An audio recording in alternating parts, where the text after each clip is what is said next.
Dear students, पिछले video में हम प्रस्तावना के कुछ जो मुख्य शब्द है उसके बारे में चर्चा किए थे कि प्रस्तावना में जो 10 शब्द हैं उसके बारे में हम आपको विस्तृत ढंग से व्यापक रूप से समझाएंगे। लेकिन उससे पहले आप लोग जानिए कि भारतीय संविधान की प्रस्तावना क्या है। भारतीय संविधान की प्रस्तावना हम पढ़ रहे हैं, आप लोग सुनिए। और यही जो है हमारे संविधान का मुख्य इंट्रोडक्शन है। तो चलिए हम देखते हैं हम भारत के लोग क्या कह रहा है इस लाइन में कि हम भारत के लोग, यानी इसमें यह नहीं कह रहा है कौन हिंदू है, कौन मुस्लिम है, कौन सिख है, कौन ईसाई है। यानी कहने का अर्थ यह है कि किसी कम्युनिटी की बात नहीं हो रही है। इसमें बात हो रही है कि हम भारत के लोग भारत को, किसको, भारत को संपूर्ण प्रभुत्व संपन्न, यानी भारत की पूरी जो जनता है भारत को संपूर्ण प्रभुत्व खुशी संपन्न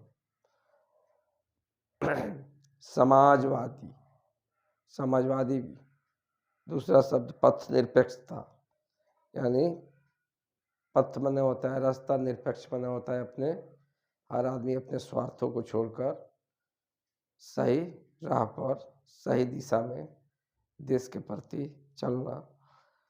उसके बाद है लोकतंत्रात्मक, डेमोक्रेसी और गणराज्य बनाने के लिए तथा उसके समस्त नागरिकों को समाजवादी, आर्थिक और राजनीतिक न्याय, विचार, अभिव्यक्ति, विश्वास, धर्म और उपासना की स्वतंत्रता, यानी किसी भी कम्युनिटी को किसी भी के धर्म के बारे में कोई इंटरफेयर करने की, जाहिर सी बात है इसमें हस्तक्षेप नहीं किया गया है। हर आदमी को अपना धर्म मनाने की स्वतंत्रता है। हमारा जो संविधान लिखने वाले जो व्यक्ति थे, जो कमेटी थी, जो संविधान सभा थी, जो देश की स्वतंत्रता सेनानी थी, हमारा कितना सुंदर संविधान बनाए हैं। इस चीज़ को आप लोग परखिए और सब चीज़ यहीं से पता चल जाएगा कि हमारे संविधान का विषय वस्तु क्या है और हमारा भारत क्या यह मुख्य आधार क्यों कहा जाता है।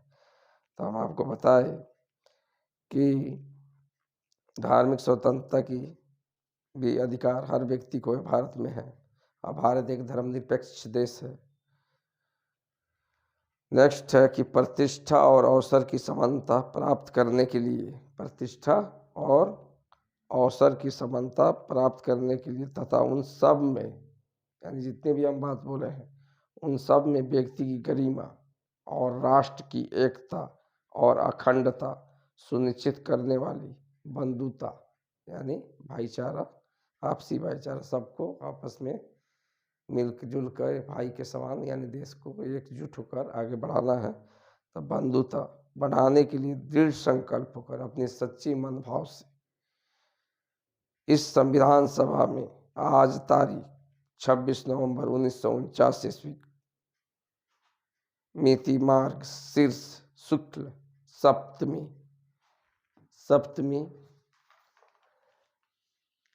संवत 2006 विक्रमी का एतद द्वारा इस संविधान को हम अंगीकृत, अधिनियमित और आत्म समर्पित करते हैं।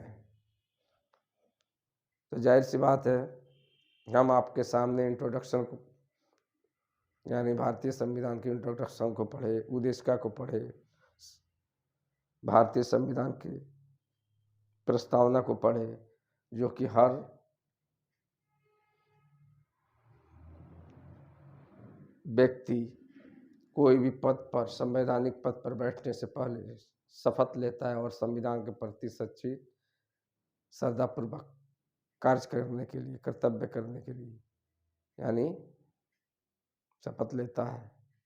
तो चलिए, हम जो बताए थे कि इस पूरे प्रियम्बल में, प्रस्तावना में जो 10 शब्द है उसके बारे में चर्चा करेंगे, लेकिन उससे पहले आप लोग जानिए कि हम संविधान की जो प्रस्तावना पढ़े तो किस किस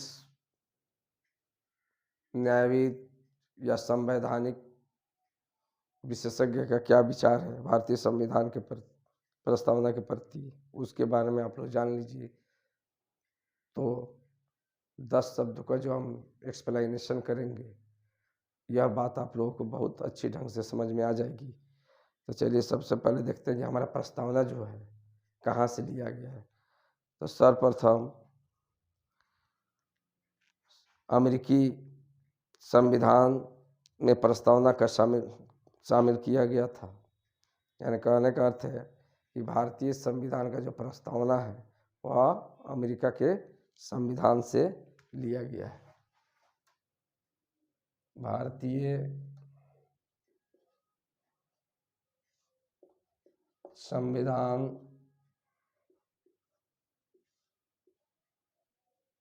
का प्रस्तावना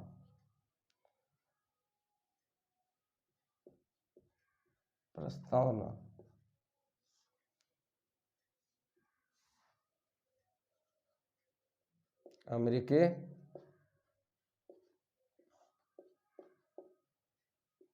संविधान से लिया गया है। ये चीज़ आप लोग जान लीजिए कि भारतीय संविधान का प्रस्तावना कहाँ से लिया गया है। तो भारतीय संविधान का प्रस्तावना अमेरिका के संविधान से लिया गया है। और उसके बाद अन्य देशों, यानी कहने का अर्थ है कि सर्वप्रथम अमेरिकी संविधान में प्रस्तावना को शामिल किया गया था और इसी का एडॉप्ट अन्य देशों ने भी किया, यानी अन्य देशों ने भी अपनाया और अपने संविधान में सर्वप्रथम भारतीय संविधान में प्रस्तावना को अमेरिकी संविधान से लेकर शामिल किया गया। तो जाहिर सी बात है, इस पर जो है वरिष्ठ यानी प्रसिद्ध जो संवैधानिक विशेषज्ञ हैं A.N. पालकीवाला। कौन? प्रसिद्ध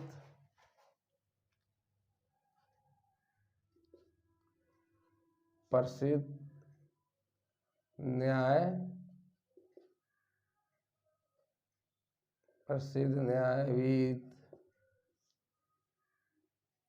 या संविधान विशेषज्ञ A.N.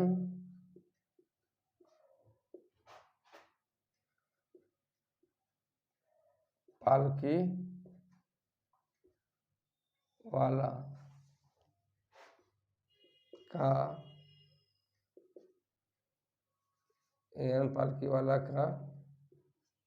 विचार है।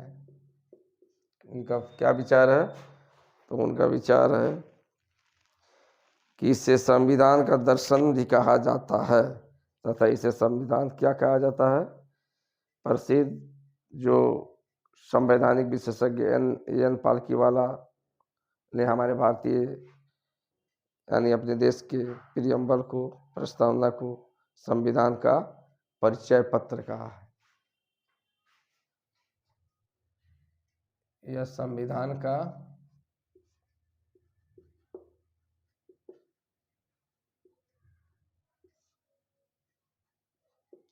परिचय पत्र कहा है। ओके, यानी ये क्वेश्चन एग्जाम से पूछेगा कि भारतीय संविधान का परिचय पत्र किसे कहा जाता है? Identity card. तो जाहिर सी बात है आपका आंसर होना चाहिए A.N. पालकीवाला। दूसरे जाहिर सी बात है, इसको जानिए कि दूसरे का थॉट क्या है, अन्य विशेषज्ञों का क्या थॉट है, वह क्या कहा है, जो पिछले भी बताएं लेकिन आज भी हम बता दे रहे हैं क्योंकि ये आपके लिए काफ़ी कारगर सिद्ध होगी तो जाहिर सी बात, इसको देखिए, इसे संविधान की कुंजी के नाम से भी जाना जाता है, इसे संविधान का दर्शन भी कहा जाता है।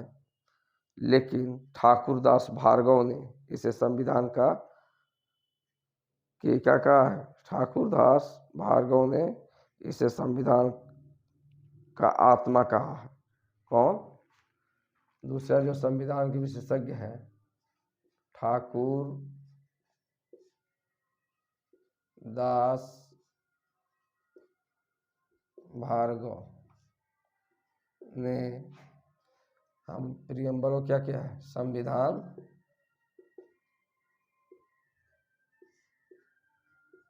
का आत्मा है। लेकिन आप लोगों को कंफ्यूज होने की जरूरत नहीं है। यहाँ पर BR अम्बेडकर, यानी संविधान के जो जनक हैं BR अम्बेडकर, वह आर्टिकल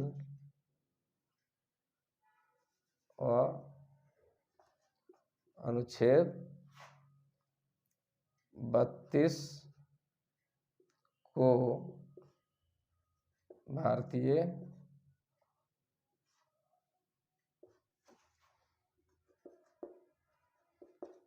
संविधान का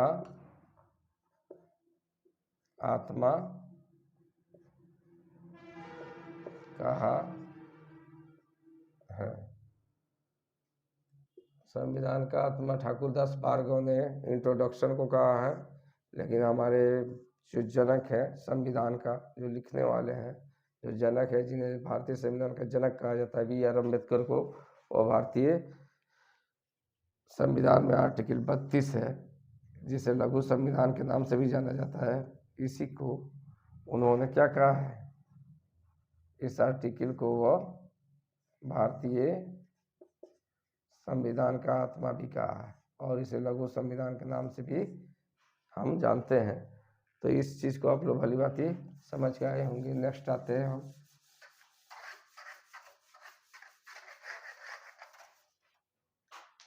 नेक्स्ट है प्रस्तावना के दीर्घकालिक सपनों का विचार, यानी प्रस्तावना को दीर्घकालीन सपनों का विचार किसने कहा है? तो कृष्णस्वामी अय्यर। कौन कहा है? कृष्णस्वामी अय्यर।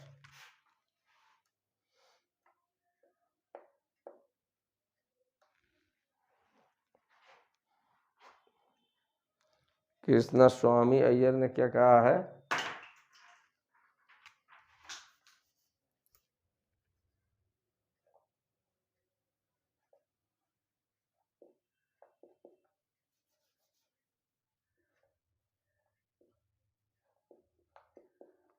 कृष्णस्वामी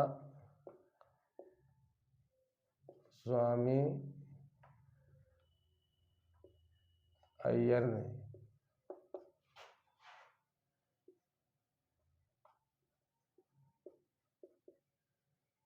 प्रस्तावना को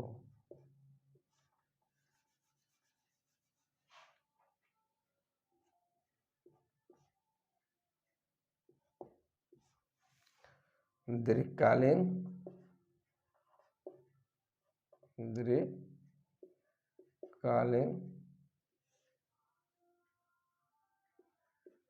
सपनों दीर्घकालीन कृष्णस्वामी अय्यर ने हमारे भारतीय संविधान के प्रियम्बल को क्या कहा है? दीर्घकालीन सपनों का विचार। को क्या कहा है?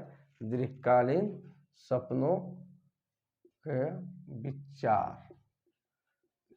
तो ये सब थॉट जो है ना, आपके एग्जाम में पूछे जाते हैं, इसको भली भांति आप लोग लिख लीजिएगा। नेक्स्ट आइए, इसमें कौन सा और इम्पोर्टेंट चीज़ है?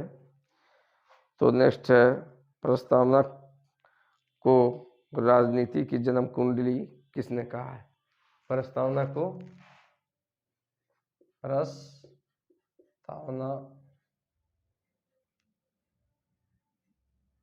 प्रस्तावना कहिए या उद्देशिका कहिए, प्रस्तावना को या उद्देशिका को राजनीति राजनीति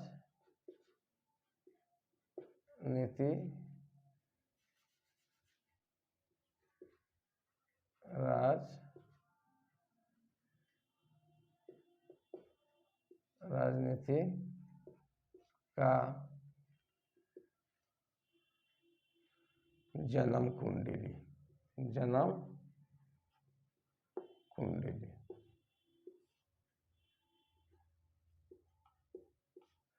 राजनीति का जन्म कुंडली कहा है कि कौन कहे हैं तो के.एम. मुंशी इसने कहा है। के.एम. मुंशी ने भारतीय संविधान के प्रियम्बल को राजनीति की जन्म कुंडली कहे। प्रस्तावना कहाँ से लिया गया है तो आप लोग बता दें, अमेरिका के संविधान से लिया गया। प्रस्तावना का खुद उससे प्रस्तावना भारतीय संविधान के भाग भी है। तो ये सब चीज़ आप लोग भली भांति समझ गए होंगे। लेकिन चलिए हम देखते हैं कि इंडियन कॉन्स्टिट्यूशन का जो प्रियम्बल है और संविधान का क्या है, पार्ट है, भाग है, और इसमें जो है चेंजिंग किया जा सकता है कि नहीं किया जा सकता है, इस पर काफ़ी वाद विवाद हुआ है और सुप्रीम कोर्ट में याचिका दायर हुई है, जिस पर विभिन्न तरह के भी डिसीजन आए हैं विभिन्न खंडपीठ के द्वारा। तो उसको हम बाद में बताएंगे। इससे पहले आप जानिए कि एक जो ऑक्सफोर्ड यूनिवर्सिटी के बहुत बड़े, आप लोग समझ लीजिए कि ऑक्सफोर्ड यूनिवर्सिटी के बहुत बड़े जो प्रोफेसर थे, सर अर्नेस्ट बर्कर ने हमारे संविधान के जब उद्देशिका को जब पढ़े, मूल पाठ को तो पढ़े, तो वह इतने ज़्यादा प्रभावित हुए कि उन्होंने अपने विचार में यह व्यक्त किया कि हमने जितनी भी पुस्तक लिखी है यह इसके सामने बहुत छोटी है। जब मैंने उन्होंने देखिए, उन्होंने अपने रिसर्च में के थीसिस में उन्होंने क्या कहा कि भारतीय संविधान जब मैंने पढ़ा तो मुझे ऐसा लगा कि मैंने अपनी सारी पुस्तक में जो कुछ कहने का प्रयास किया है वह इसमें बहुत थोड़े से शब्दों में रख दिया गया है। तो ये सब चीज़ थॉट जो है ना अपने दिमाग में रखिएगा और एग्ज़ाम में जो है ना मेंस में इस चीज़ को दीजिएगा, बोलिएगा, तो आपका नॉलेज का आकांक्षा का जो स्तर है हाई होगा। आपके प्रति जो है इंटरव्यूअर ज़्यादा प्रभावित होंगे कि हमारे प्रस्तावना के बारे में कौन व्यक्ति का थॉट क्या है। इस चीज़ को भली भांति समझ गए होंगे। चलिए हम देखते हैं कि मुख्य अंश जो देखते हैं कि प्रस्तावना के में चेंजिंग हो सकती है कि नहीं हो सकती है। तो इतना आप ध्यानपूर्वक समझिए कि प्रस्तावना में कोई भी अगर याचिका दायर हुआ है प्रस्तावना पर, तो उसमें जो है विभिन्न खंडपीठ ने भिन्न फैसला दिया है। लेकिन लास्ट में जो सुप्रीम कोर्ट का जो डिसीजन आया केशवानंद भारती बनाम केरल राज्य के संबंध में, तो उसमें माना गया कि प्रस्तावना संविधान का अंग है और इसके मूल ढांचे में कोई चेंजिंग नहीं की जा सकती है, मूल सिद्धांत में कोई चेंजिंग नहीं किया जा सकता है, अदर्स किया जा सकता है। और उसी के आधार पर 42वें संविधान संशोधन 1976 में इंदिरा गांधी ने 3 शब्दों को जोड़ा, समाजवादी, धर्मनिरपेक्षता और अखंडता, जो पीछे भी हम बताए हैं। जो समाजवादी और धर्मनिरपेक्षता और समाजवादी पथ निरपेक्षता और अखंडता। तो जाहिर सी बात है इस चीज़ को आप लोग भली भांति समझ गए होंगे, इसमें कोई परेशानी नहीं हुई होगी। लेकिन चलिए देखते हैं कि केशवानंद भारती बनाम केरल राज्य के मामले में अधिकांश न्यायाधीशों ने संविधान सभा के बाद विवाद का जो संविधान में जो डिस्कशन हुआ था उसका हवाला देते हुए यह डिसीजन दिया कि उद्देश्य जो है संविधान का अंग है। क्या है? संविधान का अंग है। इसी का एडॉप्ट करते हुए इसी डिसीजन का एडॉप्ट करते हुए न्यायमूर्ति सिकरी ने कहा कि संविधान की उद्देश्य का जो विधायी इतिहास है वह बहुत ज़्यादा महत्व रखता है और इस चीज़ को उन्होंने सही ठहराया। और जो डिसीजन है 1976 ईस्वी में, तो जाहिर सी बात है 1976 में जो डिसीजन आया सुप्रीम कोर्ट का, सॉरी 76 नहीं 1973 ईस्वी में, तो उसमें क्या कहा गया इस चीज़ को आप जानिए। केशवानंद भारती बनाम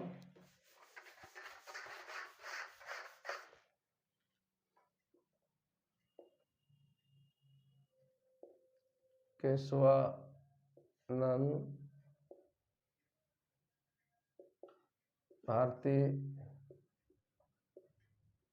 बनाम केरल राज्य के मामलों पर केरल राज्य के मामलों पर अधिकांश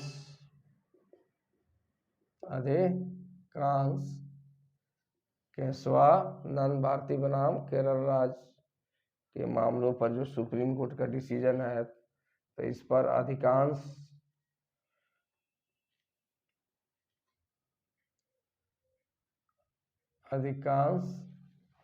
जो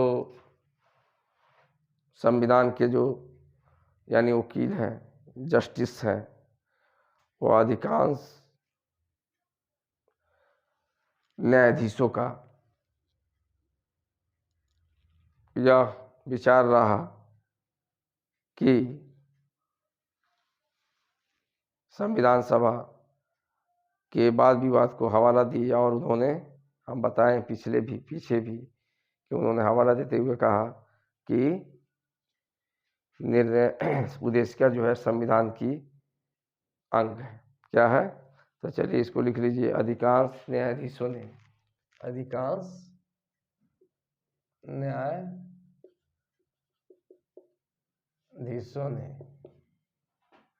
संविधान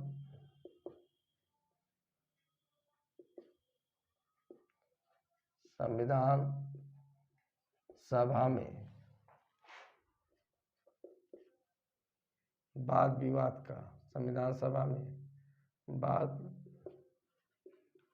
विवाद का हवाला देते हुए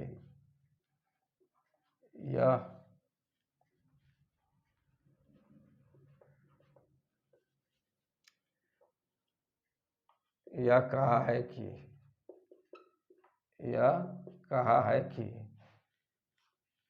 क्या कहा है? अधिकांश संविधान सभा के बाद विवाद का संविधान सभा के बाद विवाद का हवाला देते हुए यह कहा है कि प्रस्तावना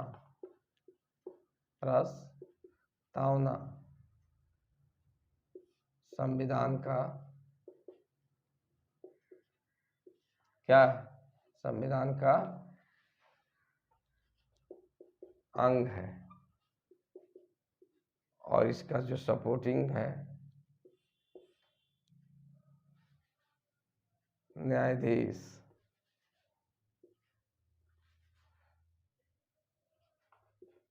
न्यायाधीश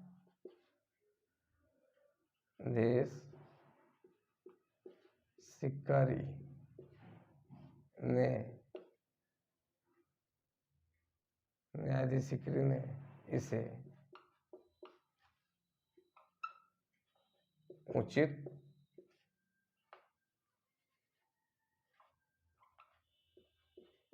ठहराया है। और इसके बाद यह कहा गया है कि भारतीय संविधान के प्रीएम्बल में संशोधन या चेंजिंग हो सकती है, लेकिन उसके मूल सिद्धांतों में कोई चेंजिंग नहीं होगी। तो न्यायमूर्ति सिकरी ने कहा कि संविधान का जो प्रीएम्बल है, इसका जो है लीगल हिस्ट्री काफ़ी महत्व है का रहा है और महत्व का है, और इस पर जो है ना बहुत बात विवाद हुआ है संविधान में। इसलिए जो भी डिसीजन आया है सुप्रीम कोर्ट के जस्टिस के द्वारा, न्यायाधीशों के द्वारा, यह सही है। ओके, तो इस चीज़ को आप लोग समझ गए होंगे, इसमें कोई परेशानी नहीं हुई होगी। और ये जो मामला जो लाया गया था सुप्रीम कोर्ट में, कब लाया गया था? 1973 ईस्वी में यह इस याचिका को दायर किया गया था, 1973 ईस्वी में। ओके, तो नेक्स्ट एक और थॉट जानिए कि बेरूबाड़ी के मामले में सुप्रीम कोर्ट ने इस बात से सहमति प्रकट की उद्देशिका के प्रति कि संविधान निर्माताओं की यह क्या है, मन की कुंजी है। अगर क्वेश्चन पूछेगा आपसे किस मामला में सुप्रीम कोर्ट, किस तो मामलात में संविधान निर्माताओं की कुंजी के नाम से इसे सुप्रीम कोर्ट डिसीजन दिया है कि प्रस्तावना, सुप्रीम कोर्ट ने क्या डिसीजन दिया है कि प्रस्तावना संविधान निर्माताओं की मन की कुंजी है। तो आपका आंसर होना चाहिए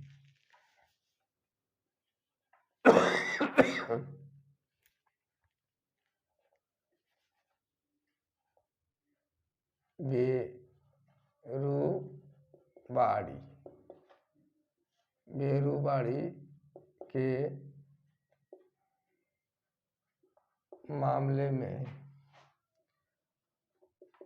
बेरूबाड़ी के मामले में, यानी बेरूबाड़ी के मामले में सुप्रीम कोर्ट ने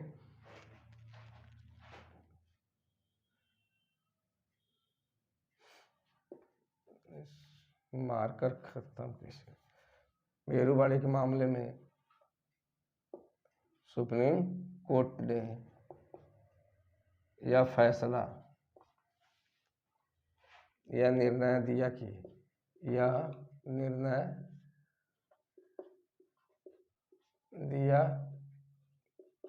कि बेरूबाड़ी के मामले में सुप्रीम कोर्ट ने क्या कहा, इस बात से सहमति प्रकट की, यह निर्णय दिया कि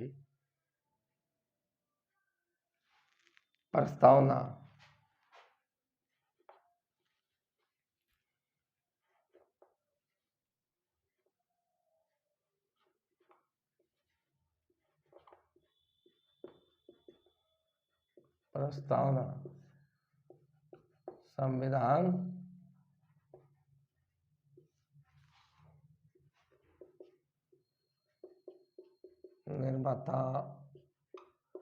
संविधान निर्माताओं की मन की कुंजी है। कौन सी कुंजी है? माइंड, मन की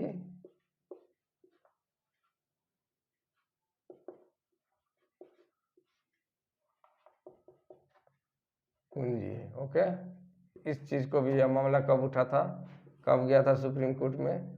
तो 1960 ईस्वी में। इस पर बेरूबाड़ी के मामले में सुप्रीम कोर्ट ने डिसीजन क्या दिया कि यह सुप्रीम कोर्ट ने इस बात से सहमति जाहिर की कि प्रस्तावना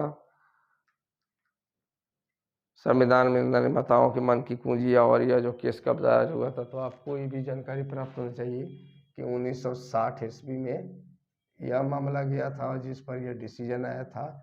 बेरूबाड़ी का मामला 1960 ईस्वी में सुप्रीम कोर्ट में गया था, और सुप्रीम कोर्ट ने इस बात से सहमति प्रकट दी या निर्णय दिया कि प्रस्तावना संविधान निर्माताओं की मन की कुंजी है।